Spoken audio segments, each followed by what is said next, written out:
My name is Linda McWhorter, and I'm with the Division of Emergency Management. I work as the Preparedness Bureau Chief, doing activation of the State Emergency Operations Center. I'm actually the Deputy State Emergency Response Team Chief working under Mike DiLorenzo.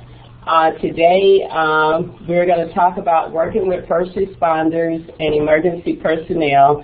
And I've been asked to kind of show, how you could build relationships with your local police, fire, and emergency response personnel, and also show how your institutions can provide community resources after disasters, being that your libraries could provide internet service to individuals who have kind of lost everything and need to get online to do the FEMA assistance request once the state receives the declaration.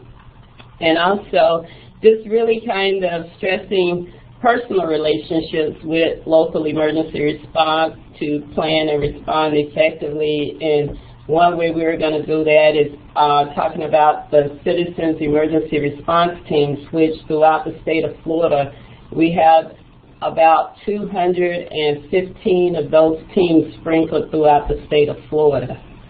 So, but prior to beginning, one of the things I would like to do is go back and look at the 2011 disaster season and lessons learned, and then also talk about Presidential Policy Directive 8 and the whole community, which will kind of help bring home the things that Marion has asked that I talk about. Okay, not really talking about 2012. As you all know, we've currently been impacted with Beryl that kind of impacted Duval County, the Jacksonville area.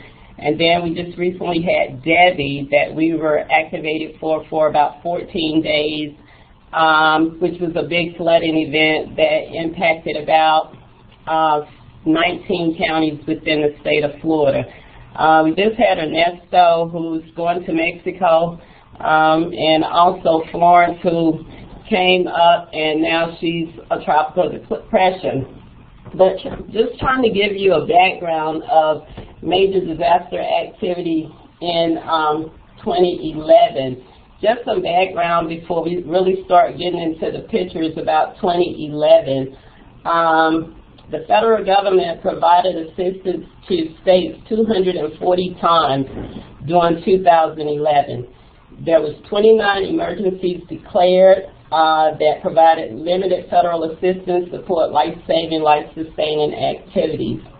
They had 97 major disasters declared, 45 for severe storm-related, which was 22 of tornadoes, and 199 tornadoes occurred on April 27th alone.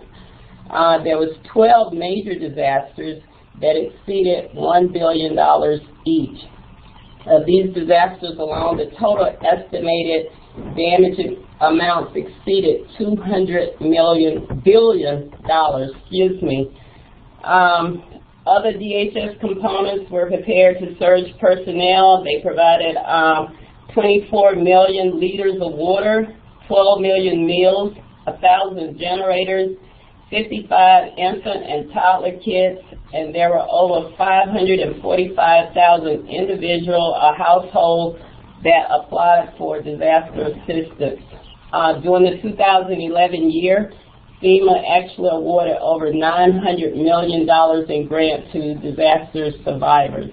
So, and from there, we'll just kind of look at some of the major disasters that were declared. As you can see, from New Mexico to New Hampshire, they received at least 5 inches of snow. Moving on, we had the historical flooding in Ohio, Mississippi, and the Missouri River Valley. Of course, everyone knows about the tornadoes in Alabama and also the tornadoes that hit Joplin, Mississippi. So, big disasters last year. We also had Hurricane Irene that hit Puerto Rico and then in North Carolina, and she went up and impacted 13 jurisdictions along the way, but overall there was 19 tropical storms, 7 hurricanes, which of the 7 hurricanes, 3 was major, which means they was Category 3 or greater. Then also drought. Florida has been in a drought situation up until we went into our summer pattern. This year we're in a La Nina year, which caused the forecast to actually come in a lot lower than normally where we see hurricanes. But one of the things, 20 years ago, we had Andrew that came into Florida that was forecasted during a La Nina year that caused mega damage in Florida. A little about lessons learned. One of the things on the lessons learned was the engagement of the whole community, which meant the private sector with their resources being pushed to stores and monitoring the resumption of store operations, because when we get out and engage private sector, their lights come back on, recovery happens a whole lot quicker in those communities. There was significant disaster survivors supported by non-government organizations. Your team certs were big things during that time. State and local officials made timely decisions to evacuate at-risk populations, unlike what happened in 2005 with Hurricane Katrina. So from 2005 up until now, we've learned valuable lessons about evacuation, taking care of at-risk populations. We've also the predeployment of personnel, commodities, equipment, and generators to provide strategic and timely support. The state of Florida has a state logistics resource center down in Orlando, Florida, that we, during a disaster, from that warehouse, will pre-stage commodities, equipment, generators into communities that we feel will be heavily impacted by incoming tropical systems. So just a lot of lessons learned there from 2011 that has helped us go forward. One of the things that came out of the hurricane event, Hurricane Katrina in Louisiana, was the presidential directive PPD-8. And in PPD-8, we got a lot of different systems to kind of help us, one being the National Preparedness Goal that looks at whole community. We got a couple of frameworks: prevention, protection, mitigation, recovery, and response. Out of PPD-8, it started looking more so at our,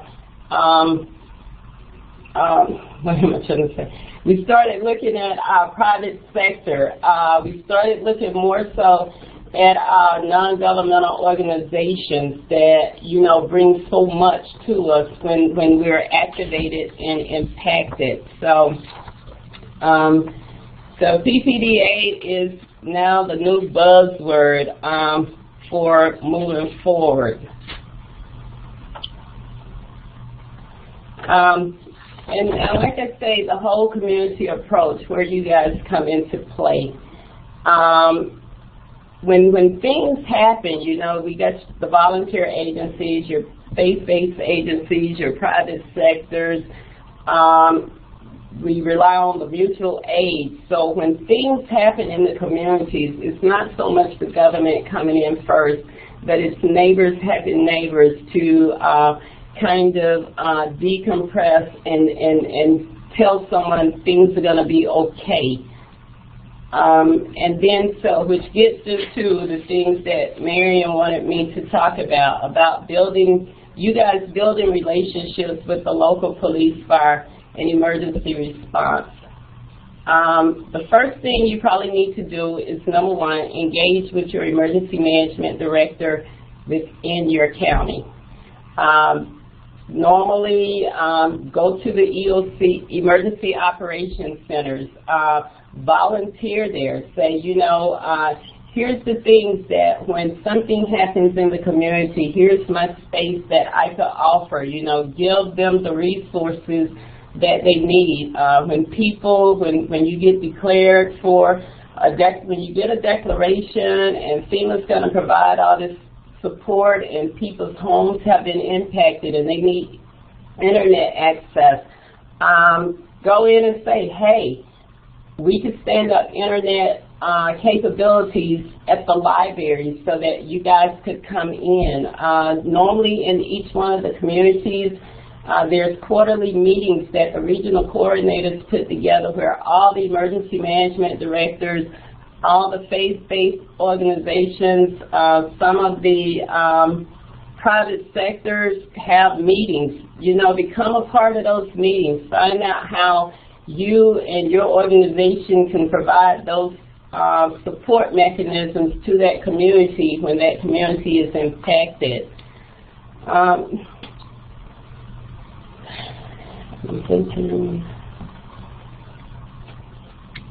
So that's really it, guys, how you interact in your communities, being a part of the emergency operations system, building those relationships prior to a disaster happening, you know. So at this point, that concludes it for me.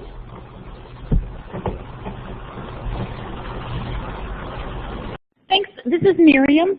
Thanks so much, Linda. I think your message is an incredibly important one, which is that the landscape is changing and that there is a recognition on the part of government that we as citizens and we as civic players in our communities need to be very proactive and to play a proactive role. I'm going to ask if anybody around the table in any of the regions have questions that you'd like to direct to Linda about any of the things that she's talked about, or other questions as well. Thanks. Hi, this is Vinny Luisi in the West Central area. We do have a question. One moment.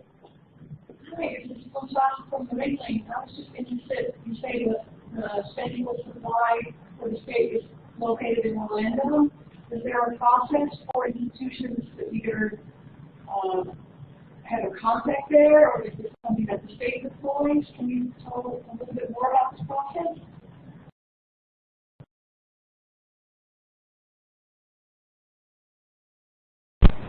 This is Adam. I'm not sure, Linda, if you were able to hear that question. It did sound like your speaker was a little bit far away from the mic, so if you could move closer to the microphone and ask that question one more time. I just don't think we had clear audio on it. We'll repeat that. The question stood out that Francois wanted to know in the Orlando area, is there any participation in that area that this could be involved with?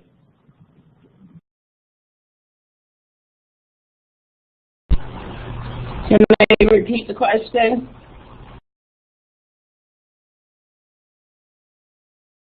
This is Miriam. This is Miriam, and I think the question is also addressing.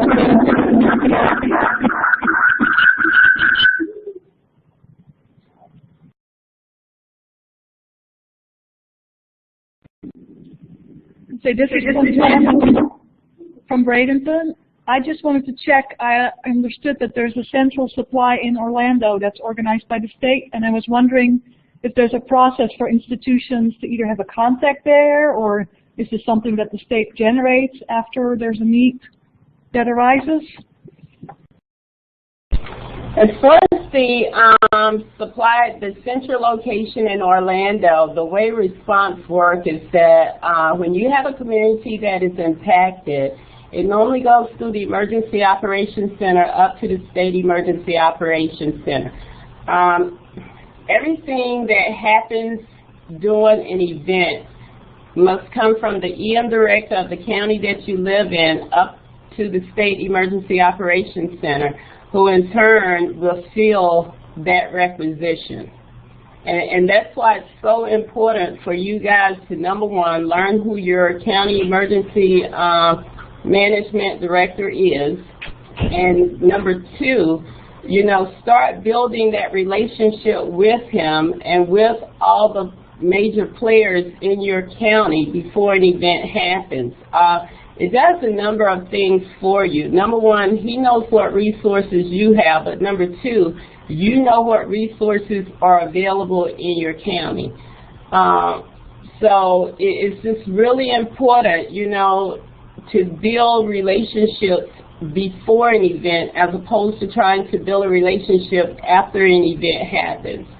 So that networking with that county, that networking with the fire chief, that networking with the police, you know, are very important, because also the one thing I didn't touch on was after the event is over and say that your community has been heavily impacted, having those relationships really kind of help with the re-entry. You know, how do you get back into your facility? You know, because all this information will come from the Emergency Operations Center in your county. Watching their websites, I think all 67 counties have websites where response information is put up. As far as a lot of the counties have Red Alert, which is the notification system where when things are happening, you either get a phone call, you get a text message, you get an email message saying that this has happened. If you live in evacuation zone A, B, C, or 1, 2, 3, or how each county do it kind of differently, you need to evacuate. So, you know, it's just so important to start networking with that emergency management director within your county, looking at the tools that they have so that you can figure out how, if something happens here, how do I get out? Also, floridadisaster.org, which is the web page for the Division of Emergency Management. We have Get a Plan on there. There's a plan for businesses to get a plan. So, you know, start visiting those sites. So as we move into this season, at least you have some kind of insight as to what you need to do, who you need to talk to, things of that nature. Because I can't stress it enough that relationship building, networking, is the key to us being successful here in the state of Florida. And also neighbors helping neighbors. Because trust me, when something happens in your community, it's not the first responder who's the first person there. It's normally your neighbor. So get to know your neighbor. Go to visit the Citizens Emergency Response Team. They do wonderful training in the communities. They do first aid. They assist with traffic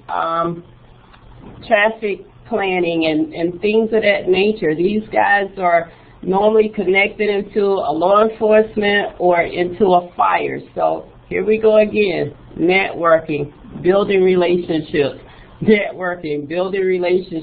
That's going to be the key. So when your facility is impacted, you know who you need to call to make sure that you're getting the stuff that you need, because your first call is going to be out to that emergency management director saying, hey, you know, my building has been impacted. So once the storm has passed and the winds have died, and then we're starting to go for a disaster declaration, in order to make sure that, you know, your facility receives the finances it needs to come back up, contact that EM director and say, hey, my facility was heavily impacted. When they come out to do the preliminary damage assessment, can you make sure that they come by so that I can show them everything that has happened during this storm? And, you know, so that's going to be the things that when we'll turn the money on to help you fix your facility back.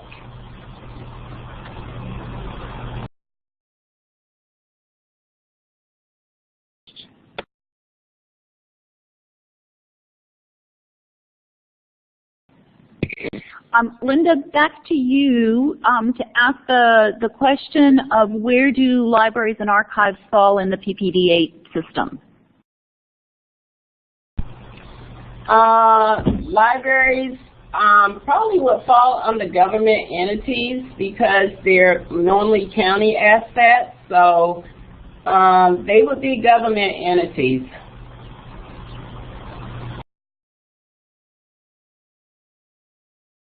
Okay, thanks for that answer. I'm hearing that the folks in Pensacola have lost sound, but while we're trying to troubleshoot that, I'm going to turn the microphone over to Christy Leonard here in Jacksonville. Hi, Linda. I had a question about how institutions can provide community resources after disasters, and I wanted to find out what type of resources are we talking about with that? Can you repeat? I'm sorry, I didn't hear it all, Christine. Sure thing. I had a question about the types of community resources that institutions can provide after disasters, and I was wondering if you could elaborate on that and tell us what types of resources.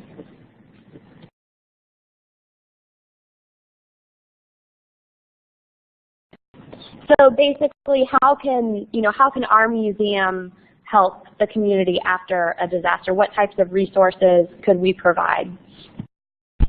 Okay.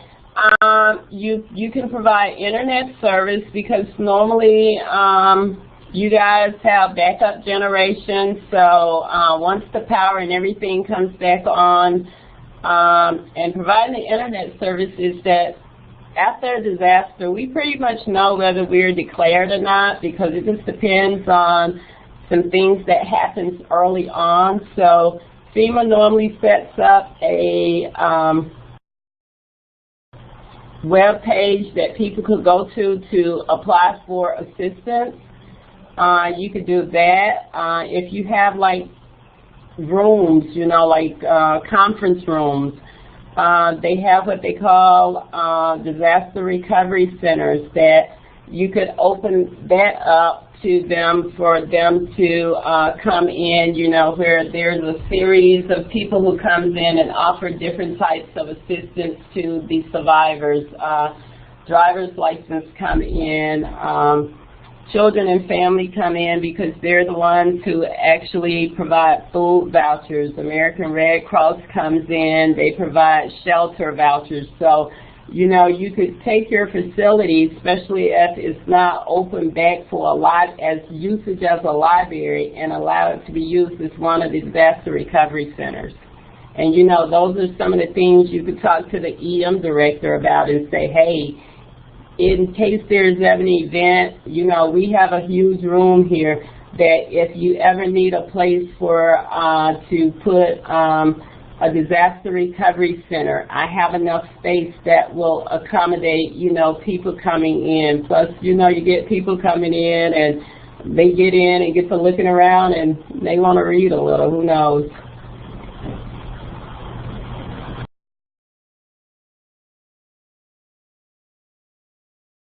This is Miriam. Linda, that's I think really incredibly helpful comment. And Christy, thanks for flipping the question and asking how it is that we in museums, libraries, archives, and cultural institutions can help our communities get back up on their feet quickly, because that's an important part of what we do. The next thing on the agenda, which I'm going to turn to now, which might give us a few minutes to help the folks in Pensacola as well get back online, because I think that they have lost sound there. But the next thing, and if there are, before I move us on, let me just do a quick moment and see if anybody else from any of the other regions have questions for Linda.